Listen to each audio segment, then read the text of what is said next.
អោស្រុកកងមានកំណើតស្នេហ៍ខ្ញុំបងហើយនឹងមុំកាលវ័យសិក្សា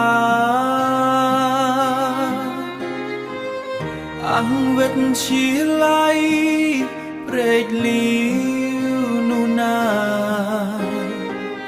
ធ្លាប់ស្បន់សច្ចាថាស្មោះលោកស្រីដើមពោមុខវត្តនៅមាត់ទន្លេបងនឹងមាសមេ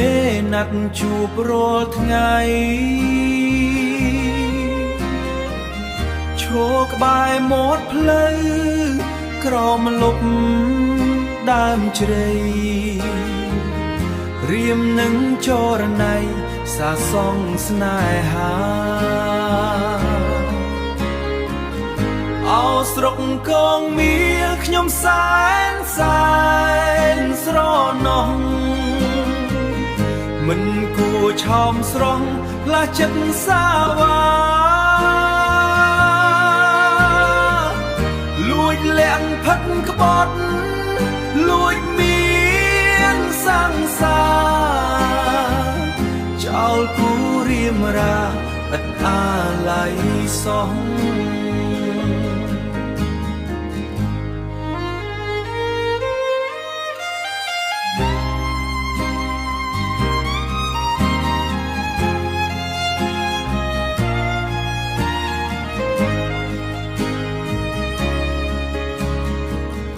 សូមព្រះអង្គខ្មៅ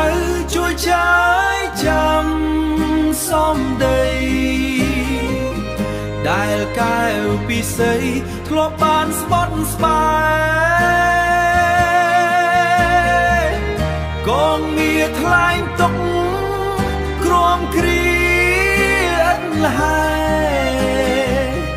អីលើសល់តែក្លិនស្នេហ៍អតីតលើសល់តែក្លិនស្នេហ៍អតីត